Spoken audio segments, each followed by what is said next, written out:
الحمد لله الحمد لله نحمده ونستعينه ونستغفره ونؤمن به ونتوكل عليه ونعوذ بالله من شرور أنفسنا ومن سيئات أعمالنا من يهد الله فلا مضل له ومن يضلله فلا هادي له نشهد أن لا إله إلا الله وحده لا شريك له ونشهد أن محمدا عبده ورسوله الذي أرسله بالحق بشيرا ونذيرا وداعيا إلى الله بإذنه وسراجا منيرا فقد قال الله تعالى في كلامه المجيد الفرقان الحميد أعوذ بالله من الله الرحمن الرحيم شهر رمضان الذي أنزل فيه القرآن هدى للناس وبينات من الهدى والفرقان وقال تعالى إن الله وملائكته يصلون على النبي يا أيها الذين آمنوا صلوا عليه وسلموا تسليما اللهم صل على سيدنا مولانا وعلى سيدنا হয় না আর মোহাব্বতের সঙ্গে পড়ে আল্লাহুম্মা সাল্লি আলা সাইয়্যিদিনা মুহাম্মাদ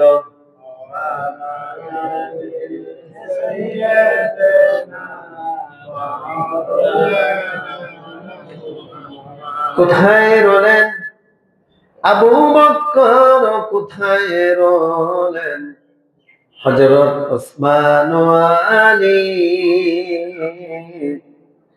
তোমাদের থেকে সোনার ইসলাম আজ মদিনাতে। এই কোরআনটি দান করার অর্থ হচ্ছে আমি আপনি কোন পথে চলবো এবং কোন পথে চলবো না। এই কোরআনটা মানলে আমার আপনার কি হবে এবং না মানলে কি হবে এ প্রসঙ্গে এবং তারাবি নামাজের ফজিলত সম্বন্ধে, ইফতারের ফজিলত সম্বন্ধে কিছু আলাপ আলোচনা করব। আল্লাহ রাব্বুল আলামিন যেন আমাকে বলার এবং আমাদের সবাইকে যেন শোনার এবং যাই কিছু বলবো এবং সম্ভব হয় যেন আল্লাহ রাব্বুল আলামিন এগুলি আমাদের সবাইকে আমল করার তৌফিক দান করেন বলে আমিন। আল্লাহ রাব্বুল আলামিন তিনি বলতেছেন শাহরু রমাদান আল্লাযী উনজিলা ফীহিল কুরআন, যে আমাদের বিধান আল্লাহ রাব্বুল আলামিন দিয়েছেন কুরআন মাজিদ। এই বিধান অনুযায়ী আমার আপনার এই দুনিয়ার বুকে চলতে হবে। এই কোরআন মাজিদ আল্লাহ রাব্বুল আলামিন এই পবিত্র মাহে রমজান মাসে নাজিল করেছে। জোরে বলি সুবহানাল্লাহ। কোন মাসে? রমজান। পবিত্র মাহে রমজান মাসে আমরা কোথায় পেলাম? কোরআনে পেলাম যে শাহরু রমাদান আল্লাযী উনজিলা ফীহিল কুরআন। শাহরু রমাদান অর্থাৎ রমজান মাস। শাহরু রমাদান আল্লাযী উনজিলা ফীহিল কুরআন, উনজিলা মানে নাজিল, ফীহিল কুরআন নাজিল করেছেন। তাহলে আমরা বুঝলাম পবিত্র মাহে রমজানে আল্লাহ রাব্বুল আলামিন আমার আপনার বিধান যে কুরআনুল কারীম এটি আমাকে আপনাকে কোন মাসে দান করেছেন? পবিত্র মাহে রমজানে দান করেছেন। আল্লাহু আকবার। কি জন্য দান করলেন, কি কারণে দান করলেন পরবর্তী ক্ষেত্রে আসছেন। হুদাল লিন-নাস ওয়া বাইয়িনাতিন মিনাল হুদা ওয়াল ফুরকান।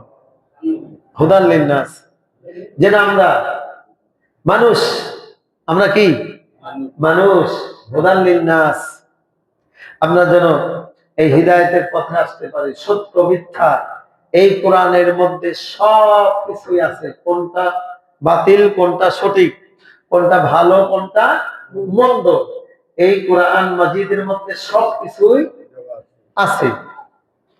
আমি আপনি নামাজ পড়বো কি পড়বো না কোথায় পাবো? কোরআন মাজিদে পাবো। এবং আমি আপনি আমার আপনার উপরে যাকাত খরচ হয়েছে, এখন দেব কি দেব না, এবং কত পরিমাণে টাকা হলে আমি আপনি যাকাত দেব, এটা কোথায় পাবো আমরা? কোরআন মাজিদে আছে।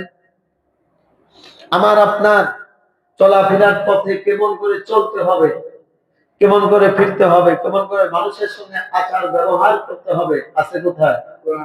সব কোরআন মাজিদে আছেন। আমার আপনার যে আল্লাহ রাব্বুল আলামিন বড় হলে বিবাহ শাদীর একটা ব্যবস্থা করে রেখেছেন, এগুলো আছে কোথায়? কোরআন মাজিদে। আমি আপনি কিভাবে ইনকাম করব, এটাও কি কোরআনে আছে না নাই? আছে। এবং কোন ভাবে ইনকাম করব না, এটাও আছে কি নাই? আছে। আমি আপনি কিভাবে ব্যবসা করব এবং কিভাবে ব্যবসা করব না, এটা কি কোরআনে আছে না নাই? আছে, সব আছে। অর্থাৎ এই কোরআনটি আমার আপনার জন্য হিদায়াতের জন্য আল্লাহ রাব্বুল আলামিন আমাকে আপনাকে দান করেছেন। জোরে বলি সুবহানাল্লাহ। হুদাল লিন্নাস ওয়া বাইয়িনাতিন মিনাল হুদা ওয়াল ফুরকান। ফুরকান অর্থ কি? কোরআন। এটা যদি আমি আপনি মানি, তাহলে আমি আপনি হিদায়াত হয়ে যাব। অর্থাৎ যে ব্যক্তি হিদায়াত হয়ে যায়, সেই ব্যক্তি অন্যায় অপরাধের পথে আর চলে না। অর্থাৎ সে ভালো ছাড়া অন্যায় অপরাধটা সে বোঝেই না, সেটা করেই না, সে শুধু ভালো আর ভালো করে। দেখা যাচ্ছে যে জমি চাষ করব, এটা কি আছে কি নাই? আছে। নবী রাসূলরা পর্যন্ত জমি চাষ করেছেন। কি নবী রাসূল পর্যন্ত জমি চাষ করেছেন, তারা ব্যবসা বাণিজ্য সবকিছু করেছে। এমন না যে হুজুর হলে ব্যবসা বাণিজ্য করতে পারবে না, চাকরি বাকরি অন্যটা করতে পারবে না, আপনার ক্ষেত খামার করতে পারবে না, এবং হাজী সাহেবরা দেশে আসলে আগে যা করেছে সব বাদ, এখন খালি বসে বসে মসজিদে খালি তসবিহ টিপা লাগবে, এটা নাকি? না, হাজী সাহেব এসে সব কিছুই করতে পারবে। কি অনুযায়ী? কোরআন মাজিদ অনুযায়ী। আল্লাহু আকবার। অনেকে বলে যে তুমি হাজী হয়ে আইছাও, এখন তুমি মরে গেছো, নাউজুবিল্লাহ বলে। হাজী সাহেবের কি খাওয়া পড়া লাগে না? সব লাগে। হাজী সাহেবের কি ফ্যামিলি নাই? তাহলে কি হাজী সাহেব না খায় থাকবে কাজ কাম না করে?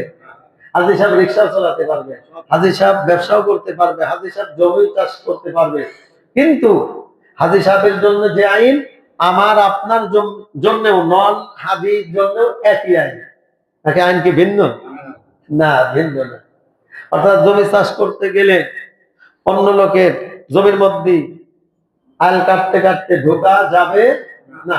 এটা কি শুধু হাজী সাহেবের জন্য আইন, হুজুর সাহেবের জন্য আইন, না আমার সবার জন্য আইন?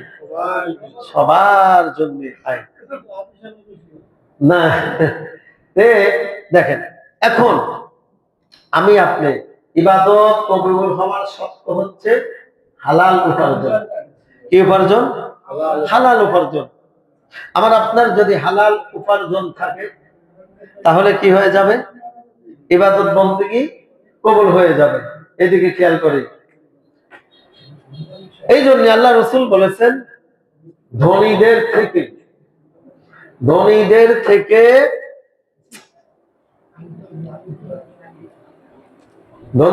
থেকে গরিবরা 500 বছর আগে জান্নাতে চলে যাবে। জোরে বলে সুবহানাল্লাহ। তাদের থেকে বলেন? ধনীদের থেকে 500 বছর আগেই চলে যাবে। কি জন্য যাবে? তারা হালাল উপার্জন করে। কি করে? হালাল উপার্জন করতেছে। এই হালাল উপার্জন করে তারা ইবাদত বন্দেগী করে আল্লাহর কাছে যা চাইবে আল্লাহ তাই দেবে। জোরে বলে সুবহানাল্লাহ। আর তার ইবাদত বন্দেগী আল্লাহ কি করবে? কবুল করবে। আমি আপনি কোরআন মাজিদ কি করব? তেলাওয়াত করব।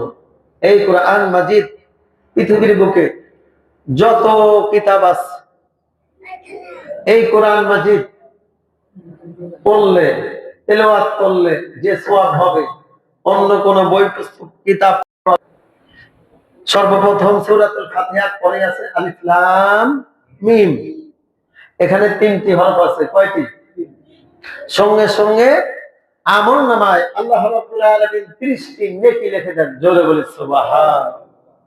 তো এমনি ভাবে কোরআন মাজিদ যে শুনবে এবং পড়বে, শুনবে এবং পড়বে, আল্লাহ রাব্বুল আলামিন সেই সওয়াব তার আমলনামায় দিয়ে দেয়। জোরে বলি সুবহানাল্লাহ। এজন্য যত ইবাদত আছে নফল, কি বলেন, নফল ইবাদত বন্দেগীর মধ্যে আল্লাহ রাব্বুল আলামিন সবচেয়ে বেশি সওয়াব দান করেন এবং খুশি হন আফদালুল ইবাদাতি তিলাওয়াতিল কুরআন। জোরে বলি সুবহানাল্লাহ।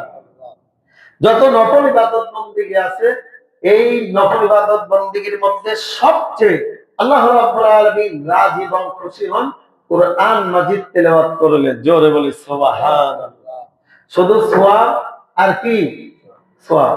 কিন্তু এই কোরআন মাজিদ গুলা, কোরআন আপনার কারীম সহি শুদ্ধ ভাবে পড়তে হবে। কি করতে হবে বলেন? সহি শুদ্ধ ভাবে পড়তে হবে। এখন সহি শুদ্ধ ভাবে যদি কেউ না পড়ে সওয়াব হবে না, আর পাপ হবে? পাপ হবে। এজন্য এখনো অনেকেই আছে সূরা কিরাত গুলো আগে মুখস্থ করেছে, এখনো ঠিক হয় না, শুদ্ধ না, অশুদ্ধ ভাবে তেলাওয়াত করতেছে আর নামাজ পড়তেছে। ভালো করে খেয়াল করেন। এখন সূরা কিরাত গুলো যদি অশুদ্ধ ভাবে তেলাওয়াত করে আমি আপনি নামাজ পড়ি, নামাজ হবে? নামাজ ভাঙার কারণ কয়টি? 19টি। কয়টি? সর্বপ্রথম 1 নম্বরে হচ্ছে নামাজের মধ্যে অশুদ্ধ পড়া। ভালো করে খেয়াল করেন, নামাজের মধ্যে অশুদ্ধ পড়া। এখন যদি আপনাকে বলি যে ভাই আপনি তো নামাজ পড়তেছেন, সূরা কিরাত জানেন? হ্যাঁ হুজুর জানি। একটা শোনান তো। এখন সূরা একটি শোনালো, ধরেন সূরা নাসি শোনালো, আমি শুনে দেখলাম এটা অশুদ্ধ আর অশুদ্ধতে ভরপুর, এর মধ্যে কোনো শুদ্ধ নাই। আপনি পড়তেছেন, অর্থ আরো বিকৃত হয়ে যাচ্ছে, অর্থ উল্টা পাল্টা হয়ে যাচ্ছে। এখন এই সূরা পড়ে কি নামাজ হবে? কি নামাজ হবে? নামাজ হবে না। এখন যদি আপনি মনে করেন দূর যা শিখেছি চললাম, কি হবে? কিয়ামতের দিন আপনার আমলনামায় দেখা যাবে যে কোনো নামাজই নাই। কি নাই? আমলনামা যার যার যার আমলনামা তাকে পড়তে দেওয়া হবে। তোমার আমলনামা তুমিই পড়ো। এখন সবকিছুই পাই কিন্তু নামাজ নাই। কি নাই বলেন? আল্লাহকে বলবে রব্বুল আলামিন আমি তো নামাজ পড়েছি 12-13 বছর থেকে শুরু করে যতদিন আমি জীবিত ছিলাম, 90 বছর পর্যন্ত আমার জীবনে হয়তো 5 ওয়াক্ত নামাজই পড়েছি, আমার নামাজ গেল কোথায়? আল্লাহ রাব্বুল আলামিন শেষ সময় বলবে নামাজ পড়িছো ঠিকই, যেমন পড়ার দরকার ছিল তেমন তুমি বলেন পড়ো নাই। অর্থাৎ সর্বপ্রথম নামাজ ভাঙার কারণ যে 19টি, তার মধ্যে সর্বপ্রথমই এটা আছে, নামাজের মধ্যে অশুদ্ধ পড়া। নামাজের মধ্যে অশুদ্ধ পড়া। এই জন্য প্রত্যেকটা ভাইকে আমি অনুরোধ করে বলি, আমরা যেগুলি আমাদের সূরা মুখস্থ আছে, আমাদের সূরাগুলি মুখস্থ আপনার শুদ্ধ করে নিতে হবে। কি করতে হবে? শুদ্ধ করে নিতে হবে। অশুদ্ধ অবস্থায় যদি মওতের আগ পর্যন্ত আমি আপনি নামাজ পড়ি, একটা রাকাতও নামাজ আল্লাহ কি করবেন না? কবুল করবেন না। ছাত্ররা লেখাপড়া করে, অঙ্ক করে, কি করে? তাহলে ভালো করে বুঝে আসবে। এখন এ প্লাসের সূত্র আছে, ও এ প্লাসের সূত্র দিয়ে অঙ্ক করা লাগবে, ও করলো এ মাইনাসের সূত্র দিয়ে অঙ্ক করলো, কি হবে? হবে? ও তো অঙ্ক ঠিকই করে চলে আসছে, অঙ্ক তো করলো ঠিকই, কি হবে? যেমন একটি প্রশ্ন চাইছে যে এই রাষ্ট্রের মধ্যে কত পার্সেন্ট মুসলমান আছে, সঠিক ধরেন যে 90%, একটা সাপোজ বোঝাচ্ছে 90%। এখন সে যদি দিয়ে আসে আমাদের বাংলাদেশে তো খালি মুসলমানই দেখি, 99% দিয়ে আসে, কি হবে? হবে না। সঠিকটা আমার দিতে হবে। তদরূপে এরকম যে কোনো জিনিসই, আমি আপনি রোডে চলাফেরা করি, একটা গাড়ি করতেছে, এখন ড্রাইভার সাহেব যদি মন মতলবি গাড়ি চলায়, আমি আপনি ঠিক থাকতে পারবো? খালে যাব গাড়ি, নাই আমার আপনার জীবন চলে যাবে। যে কোনো সেক্টরেই এরকম কি আছে, নিয়ম আছে, পদ্ধতি আছে, আইন আছে। এই আইন ছাড়া, নিয়ম ছাড়া যদি সে ওই কাজ করে, ওটা কি বরবাদ হয়ে যায়। কি হয়ে যাবে বলেন? বরবাদ হয়ে যাবে। এই জন্যই আমার আপনার গুরুত্বপূর্ণ কালেমার পরেই 5টি রকম স্তম্ভ বা বেনা বা খুঁটি মুসলমানের। কালেমা, তারপরে কি বলেন তো? নামাজ। এই নামাজে আমরা অনেকে উদাসীন আছি। আবার অনেকে নামাজ পড়তেছে, তারা হুড়া করে তাড়াতাড়ি নামাজ পড়ে চলে যাচ্ছে। অনেকে নামাজ পড়তেছে, খালি এদিক তাকায়, ওদিক তাকায়, ওদিক তাকায়। এই চক্ষুটা হঠাৎ আপনার একদিকে চলে গেছে, সঙ্গে সঙ্গে আপনি নিম্নগামী করেন। আপনি যে জায়গা সিজদা দিবেন, এই জায়গা আপনার চক্ষুটা থাকতে হবে। ভালো করে খেয়াল করেন। এতদিন যা করেছেন করেছেন, জীবনে কোনোদিন ধরেন শোনেন নেই, একটা সাপোজ আজকে তো শুনতেছেন। আজকের থেকে যদি আপনি আমলের মধ্যে চলে আসেন, আল্লাহ মাফ করে ইনশাল্লাহ দিবেন। আর শোনার পরেও যদি আমি আপনি আমল না করি, তারপরেও নামাজের দ্বারা এমনি এমনি করতেছে, এদিক তাকায় ওদিক। অর্থাৎ একবারের জায়গা 2বার 3বার আপনি এদিক ওদিক তাকালেন, আপনার নামাজ শেষ। আপনি তো নামাজ ঠিকই পড়তেছেন, আপনার যে নামাজ শেষ হয়ে গেল, আপনার আমল নামায় কোথায় নামাজ পাবেন? এই কথা বোঝাতে পারলাম? এই জন্য আফদাতুল ইবাদাতি তিলাওয়াতিল কুরআন। যে সময় আল্লাহর কোন বান্দা ও বান্দীরা কোরআন শরীফ তেলাওয়াত করে, স্বয়ং এই পৃথিবীর মুখে আল্লাহ রাব্বুল আলামিনের সঙ্গে কথোপকথন করেন, কথা বলেন। জোরে বলি সুবহানাল্লাহ। কার সঙ্গে কথা বলেন? বাণীকার আল্লাহ, কোরআনটা কথাকার আল্লাহ। তাহলে এই কথা যদি আমি আপনি তেলাওয়াত করি অথবা পড়ি, যাই কিছু বলি না কেন, এই কোরআন শরীফ পড়ার সময়, তেলাওয়াতের সময় কথা হয় কার সঙ্গে? আল্লাহর সঙ্গে, আল্লাহ রাব্বুল আলামিনের সঙ্গে। আর যারা আল্লাহ রাব্বুল আলামিনের সঙ্গে কথা বলে, তারা কি সাধারণ মানুষ না অনেক উচ্চ মানুষ? অনেক দামি মানুষ। দেখেন আল্লাহ রাসূলুল্লাহ হাদিসে বলেন, খায়রুকুম মান তাআল্লামাল কুরআনা ওয়া আল্লামা। যে কোরআন মাজিদ তেলাওয়াত করে, যে কি করেন? যে শেখে এবং অপরকে শিখায়। সে শেখে এবং অপরকে শিখায়। ভালো করে খেয়াল করেন। ওই ব্যক্তি সর্বোত্তম আমার কাছে। জোরে বলি সুবহানাল্লাহ। এমন কিন্তু কোন হাদিসে নাই, কোরআনে নাই, কোন জায়গা নাই যে রাষ্ট্রপতি হলে, প্রধানমন্ত্রী হলে, চেয়ারম্যান সাহেব হলে, মেম্বার সাহেব হলে, সভাপতি সাহেব হলে, আলেম সাহেব হলে সে সর্বোত্তম আল্লাহর কাছে। এটা কি বলা হয়েছে? না না না। আপনি আলেম হন অথবা যাই হন না কেন, সাধারণ মানুষ হন না কেন, আপনি কোরআন মাজিদ শিখেছেন এবং অপরকেও আপনি শিক্ষা দিয়েছেন। আল্লাহ রাব্বুল আলামিন বলেন, পৃথিবীর বুকে ওই সমস্ত মানুষেরাই উত্তম, খায়রুকুম মান তাআল্লামাল কুরআনা, যে নিজে কোরআন শিক্ষা করেছেন, ওয়া আল্লামা এবং অপরকে শিক্ষা দিয়েছে, ওই ব্যক্তি সর্বোত্তম মানুষ। জোরে বলে সুবহানাল্লাহ। কিন্তু সমাজের পক্ষে দেখা যায় অনেকেই এই কোরআন যারা শিখেছে তাদের মূল্যায়ন করে না। মানুষ যদি মূল্যায়ন না করে, মূল্যায়ন করে কে? আল্লাহ রাব্বুল আলামিন। শুধু তাই নয়, কিয়ামতের দিন, মুসিবতের সময় আল্লাহ রাব্বুল আলামিন যারা কোরআন মাজিদ পড়েছে এবং তদ অনুযায়ী আমল করেছে, হাফেজ হয়েছে, আলেম সাহেব হয়েছে, আল্লাহ রাব্বুল আলামিন ওই সমস্ত আলেম সাহেবদের, হাফেজ সাহেবদের যারা ওই অনুযায়ী আমল করেছেন, তাদের বাপ মাকে এমন একটি নূরের তাজ টুপি পরাইয়া দেওয়া হবে। এই নূরের তাজ যদি অবশ্য রাতেও যদি একটি টুপি পৃথিবীর বুকে কাউকে পরাইয়া দেওয়া হতো, এই পৃথিবীটা অন্ধকার ভেদ করে আলোকিত হয়ে যেত। জোরে বলি সুবহানাল্লাহ। তাহলে যারা এই কোরআন মাজিদ ছেড়ে সন্তানদেরকে শিখায়, তারা কি লস না লাভ? নাকি লস হয়ে যায়?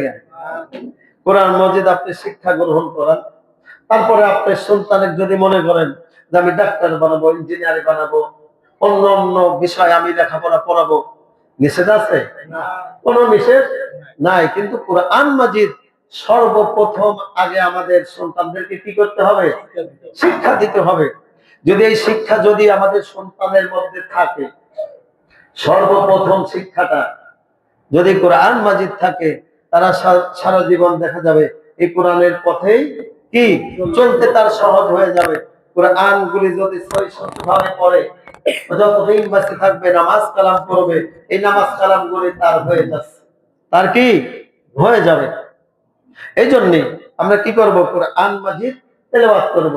এই যে পবিত্র মাহে রমজান মাস, কোরআন মাজিদ যে পড়তেছে তার লস না লাভ? এই কোরআন মাজিদ যদি, কোরআনুল কারীম যদি এক খতম দেয়, কয় খতম? কোন ব্যক্তি যদি এক খতম দেন, আল্লাহ রাব্বুল আলামিন অন্য মাসে ৭০টা খতম দিলে, ভালো করে খেয়াল করেন, অন্য মাসে ৭০টা খতম দিলে যে সওয়াব হতো তার আমল নামায় আল্লাহ রাব্বুল আলামিন সেই সওয়াব লিখে দেন। জোরে বলি সুবহানাল্লাহ।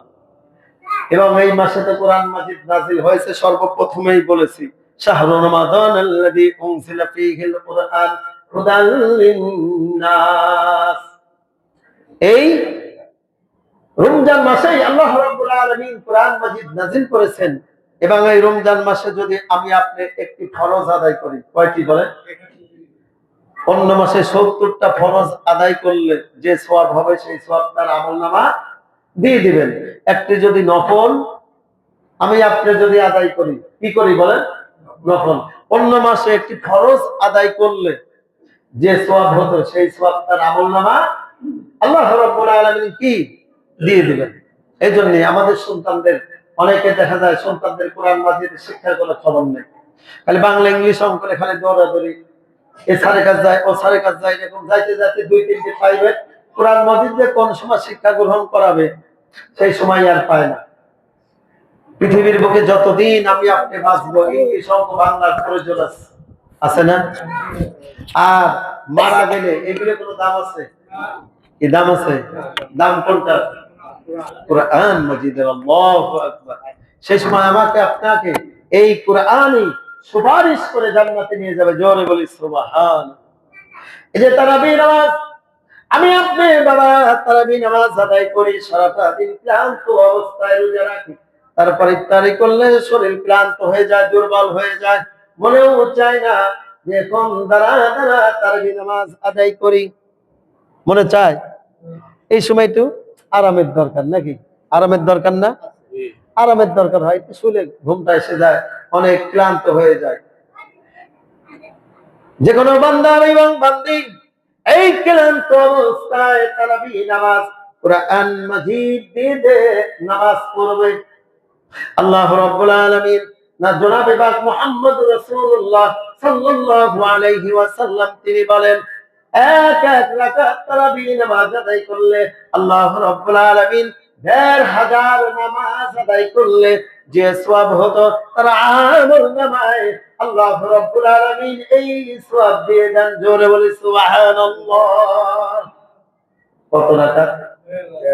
১৫০০ রাকাত নামাজ পড়লে যে সওয়াব হবে। কয় রাকাতের কথা বলেছি? এক রাকাত। আমরা পড়ি কত? ২০ রাকাত। এখন গুণ দিয়ে দেখেন তো কত রাকাত হয়? অনেক, অনেক রাকাত হয়ে যাবে, নাকি?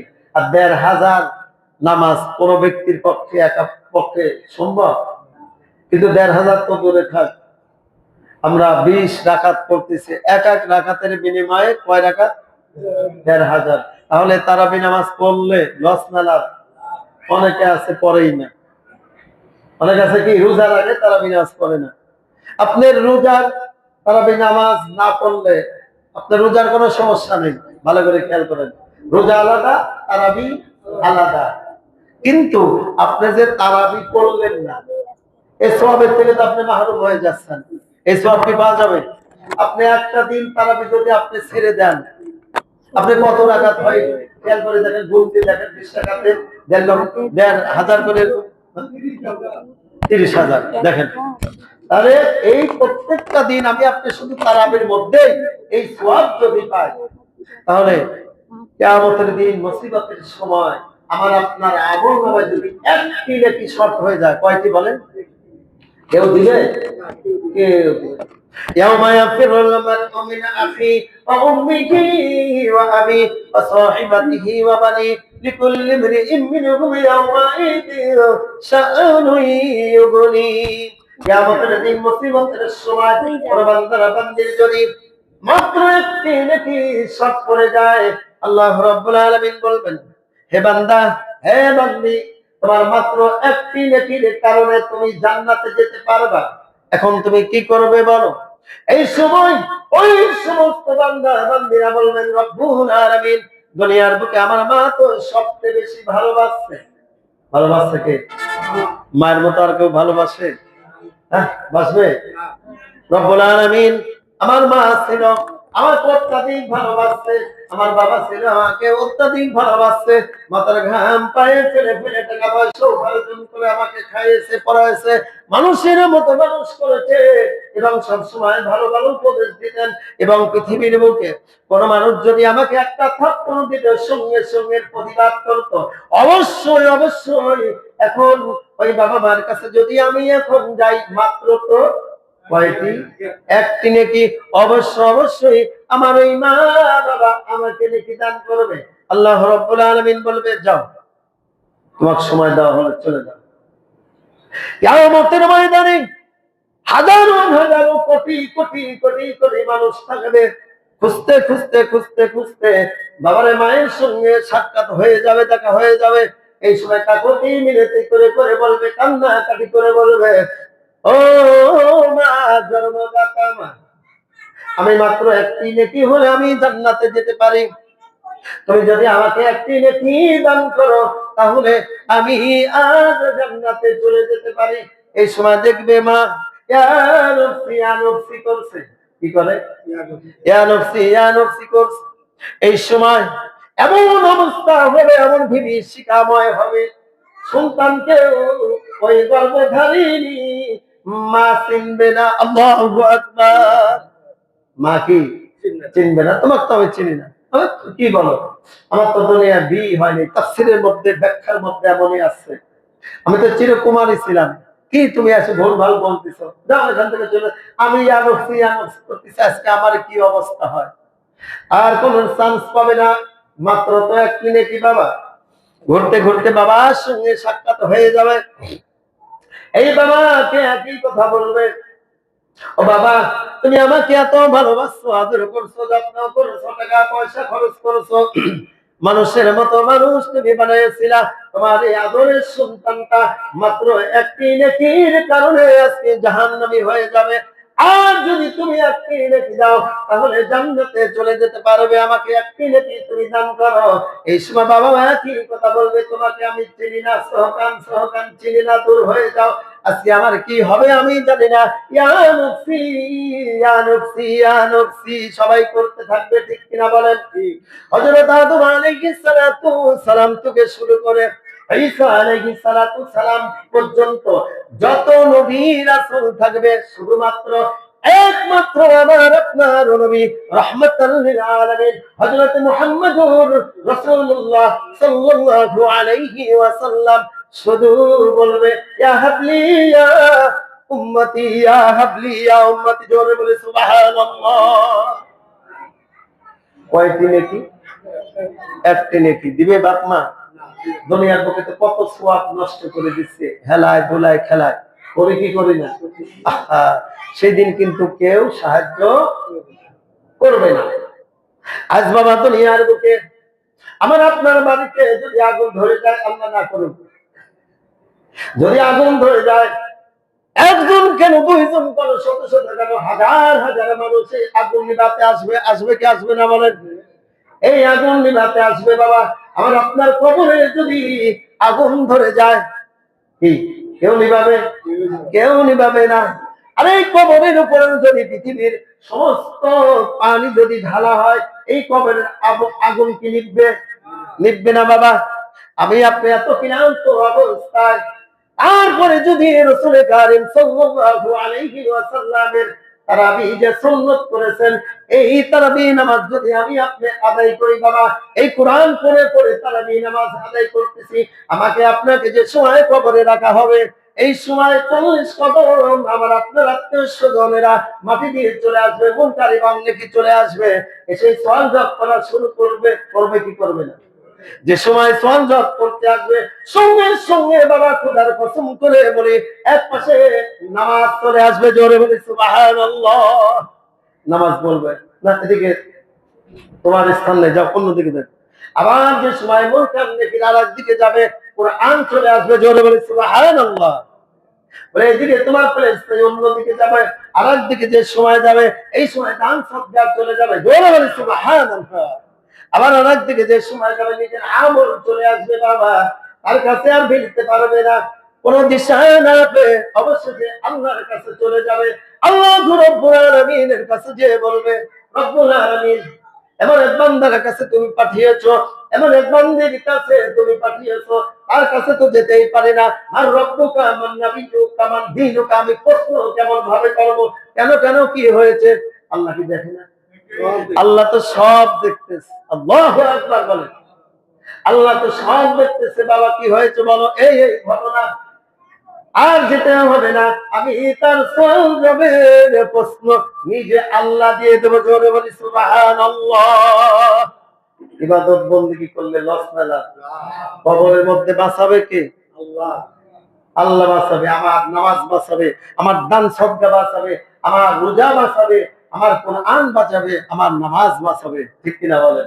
এই জন্যই বাবারে, জীবন থেকে যদি একটি সেকেন্ড চলে যায়, ভালো করে খেয়াল করেন, আমার আপনার 10 কোটি টাকা নষ্ট হয়ে গেছে অথবা সমুদ্রের পরে শেষ হয়ে গেছে, এই 10 কোটি টাকা কেন, ওই ব্যক্তি যদি আবার সাধনা করে 10 কোটি কেন, শত শত কোটিও আবার আল্লাহ দিতে পারে, পারে কি পারে না? বাবারে আমার আর আপনার আমল নামায় থেকে যদি একটা সেকেন্ড চলে যায়, আর কোন পথ আছে ফিরে পাওয়ার? আর কোন পথ নাই, কোন পদ্ধতি নাই, কোনো কিছু নাই। অনেকেই আছে বাবা, বাবারে রাস্তাঘাটে চলাফেরা করতে গেলে কিন্তু দেখি, কিন্তু বাবা বলি না, অনেকেই কিন্তু রোজা রাখতেছেন, নাই মহল্লা আছে নাই? বলবো কেন? আপনার উপরে রোজা ফরজ, আপনি রাখবেন, এটাই তো নাকি আল্লাহর আইন। পৃথিবীর বুকে কোন রাজা বাদশার কোন আইন না। এখন রাজা বাদশাহ যদি, এই যে এখন আপনার তারেক রহমান প্রধানমন্ত্রী, রাষ্ট্রে যদি আইন জারি করে দেয় 5 ওয়াক্ত নামাজ যাদের উপরে ফরজ হয়েছে 12 বছরের থেকে, বাধ্যতামূলক মসজিদে এসে পড়া লাগবে, যদি কেউ না পড়ে এক এক ওয়াক্তের পরিবর্তে 500 টাকা জরিমানা এবং 10টা করে ব্যাট দেওয়া লাগবে। মসজিদে কি জায়গা দেওয়া যাবে? এটা আইন কার? তারেক রহমানের। আইন কার? এটা আল্লাহ রাব্বুল আলামিন তো বলে দিয়েছে, তুমি নামাজ পড়লে তোমার কবরের শান্তি, আখিরাতে শান্তি এবং তোমার জন্য জান্নাত। as-salatu মিফতাহুল জান্নাহ, as-salatu মিফতাহুল জান্নাহ। নামাজ তোমার বেহেশতের চাবি হবে। কি হবে বলেন? বেহেশতের চাবি। কিন্তু আল্লাহর কথা আমরা মানতেছি না। ওই যে সাক্ষ্য দিয়ে দিয়েছে 500 টাকা এবং এক ওয়াক্ত নামাজ না পড়লে 10টা করে পিট্টি। এখন ডরে ভয়ে এবং জরিমানা দেওয়া যেন না লাগে, এই জন্য নামাজ এসে পড়তেছে। এইটার থেকে আল্লাহর হুকুম বড় না ছোট? এটার থেকে হাজারো হাজারো গুণ আল্লাহর আইন কি বড়। বাবারে, দুনিয়ার বুকে বিপদ আপদ বালা মুসিবত কত জুন, কত জুন আগায় আসবে, কিন্তু কবরে আমার আপনার যদি বিপদ হয়ে যায়, কেউ আগায় আসবে না। রোজ মাহশরের মাঠে যদি বিপদ আপদ হয়ে যায়, কেউ আগায় আসবে না। এই জন্য নিজের আমল নিজেই করতে হবে। আমরা তারাবি সম্বন্ধে মুক্তাসার কিছু বললাম নাকি? তারাবিতে ইনশাআল্লাহ আমরা সবাই পড়বো তো, এবং কোরআন শরীফ মোটামুটি সংক্ষেপে যে ফজিলতটা বললাম, যদি আমি আপনি একটি হরফ পড়ি, কয়টি হরফ? একটি হরফ। যেমন আলিফ লাম মিম, কয়টি হরফ? 3টি হরফ আছে। নেকি হলো কয়টা? কয়টি নেকি হলো? 30টা। কেউ যদি ভালো করে খেয়াল করেন, কেউ যদি যেমন আলিফ লাম মিম যালিকাল কিতাবু লা রাইবা ফীহি হুদাল লিল মুত্তাকিন অর্থ সহকারে যদি না, সরি, কেউ যদি এমনি ভাবে নামাজ পড়ে, শুধু কোরআন দিয়ে নামাজ পড়ে, নামাজ পড়লো, আল্লাহ রাব্বুল আলামিন 50 নেকি হরফে হরফে দান করে। জোরে বলি সুবহানাল্লাহ। আবার যদি কোনো ব্যক্তি অর্থ সহকারে নামাজের মধ্যে কোন সূরা কিরাত বলে তেলাওয়াত করে, আল্লাহ রাব্বুল আলামিন তার আমলনামায় 100 সওয়াব হরফে হরফে দান করে। জোরে বলি সুবহানাল্লাহ। আজকে কিয়ামতের দিন মুসিবতের সময়ে দুনিয়ার বুকে বাবা বিপদ আপদ বালা মুসিবত হলে কত কিছুর বিনিময়ে এটা সারা যায়, কিন্তু কিয়ামতের দিন মুসিবতের সময় একমাত্র শুধুমাত্র এই ইবাদত বندگی যে করবে, নেকির কাজ যে করবে, সেই নাজাতের ফয়সালা হয়ে যাবে। জোরে বলি সুবহানাল্লাহ। এজন্যই আমাদের কি করতে হবে? অনেকের দেখা যায় বাপ মা অন্ধকার কবরে আছে, আছে না? আছে, ভুলে গেছে। আজ যদি বাপ মা থাকতো, অনেকের বাপ মা এরকম আছে, মাসে মাসে হাজার হাজার টাকার ওষুধ লাগে, লাগে কি লাগে না? লাগে। এদের বাপ মা ভুলে গেছে, ঠিক আছে? বাপ মা ভুলে গেছে, কোরআন শরীফ সে পড়াও জানে, কিন্তু সে কি করে না? করে না, সময় নষ্ট করে দিচ্ছে। আমাদের নিজে পারে না, একটু আলেম ওলামাদের দিয়ে একটু খতম খতম পড়ি, একটু বাপ মার জন্য একটু দোয়া খায়ের করি, তাও তারা কি করে না। বাপ কিন্তু লক্ষ লক্ষ কোটি কোটি টাকার অনেকের আছে, এরকম রেখে রেখে যায়, যায় কি যায় না? এই সওয়াবগুলি তো বাপমার কবরে যাবে, কি যাবে কি যাবে না? এই কোরআনের ওসিলায় আল্লাহ কি করে দিবে? মাফ করে দিবে। এবং আমাকে আপনাকে এই কোরআনের ওসিলায় মাফ করবে। আজ যদি বাবারে আমার আপনার বাবার জন্য এই সমস্ত গুলি করি, আমি আপনি মারা গেলেই সে আমার সন্তানগুলি আবার এগুলি করবে, কি করবে কি করবে না? আজ যদি ভুলে যাই, বাপ মার জন্য এই সমস্ত অনুষ্ঠান ভুলে যাই, আমাকে আপনাকে কি ভুলে যাবে অটোমেটিক। এজন্য বাবারে বাপ্পার জন্য সর্বসময় দোয়া করবেন, দুই চোখের পানি ফেলে ফেলে কাঁদবেন, যেন আল্লাহ রাব্বুল আলামিন বাপ্পার কবরগুলি কি হয়ে যায়? জান্নাতের বাগিচা হয়ে যায়। এবং তারাবি নামাজ আমাদের সবাই পড়ে। ইফতার, এই তো শেষ করে দেবো। ইফতার, ইফতারে তো এখন উঠে গেছে নাকি? উঠে গেছেন এখন। আগে তো পড়ার বাড়িতে ইফতারি করতো। ভালো করে খেয়াল করেন, আল্লাহ রাসূল বলতেছেন সারাটা দিন রোজা রলো, কোন ব্যক্তি যদি কারোকে ইফতারি করায়, তাহলে তার আমল নামায় আল্লাহ রাব্বুল আলামিন একটি রোজাদার ব্যক্তিকে ইফতারি করালে তার আমল নামায় একটি রোজাদারের সওয়াব আল্লাহ দিয়ে দেন। জোরে বলে সুবহানাল্লাহ। এক সাহাবা বললেন, ইয়া রাসূলুল্লাহ, ইয়া হাবিবাল্লাহ, যে আমরা কেমনি করে খাওয়াবো, কেমনি করবে করে, আমরা তো খুব দরিদ্র। বলছে না, তুমি যদি একটা খেজুর দিয়েও হয়, কি দিয়ে বলেন? একটা খেজুর দিয়ে, শুধু এক গ্লাস পানি দিয়েও যদি তুমি কারোকে ইফতারি করাও, তাহলে আল্লাহ রাব্বুল আলামিন তোমার আমল নামায় একই সওয়াব দান করবে। জোরে বলি সুবহানাল্লাহ। এজন্য এখন অনেকেই আমরা এরকম মনে করি সওয়াবের আর দরকার নেই, নাকি? সওয়াবের কি দরকার আছে কি নাই? এজন্য আমরা যাদের সামর্থ্য, আমরা ইনশাআল্লাহ যদি পারি বাপ মার জন্য, ভালো করে খেয়াল করেন, বাপ মার জন্য, দাদা দাদির জন্য আমরা কি করবো? ব্যবসা বাণিজ্যের জন্য এরকম ইফতারি করাবো। আল্লাহ রাব্বুল আলামিন যেন এগুলি কি করেন? আল্লাহ আমাদের কবুল করেন। আমাদের সিরাজ ভাই, আলহামদুলিল্লাহ, আমাদের সিরাজ ভাই কালকে যে অনুষ্ঠান হলো, ইফতারে 2000 টাকা দিয়েছে, আর সালিম ভাই 500 টাকা, এবং অন্য অন্য কম বেশি দিয়েছে। আল্লাহ তাদের সবার দানকে কবুল করুক। জোরে বলে আমিন। আল্লাহ সমস্ত বিপদ আপদ বালা মুসিবত থেকে হিফাজত করুক, বলে আমিন। জানে মালে বরকত দিক, বলে আমিন। আল্লাহ আমাদের সবাইকে বোঝার এবং আমল করার তৌফিক দান করুক, বলে আমিন। ওয়া আখির দাওয়ানা আলহামদুলিল্লাহি রাব্বিল আলামিন।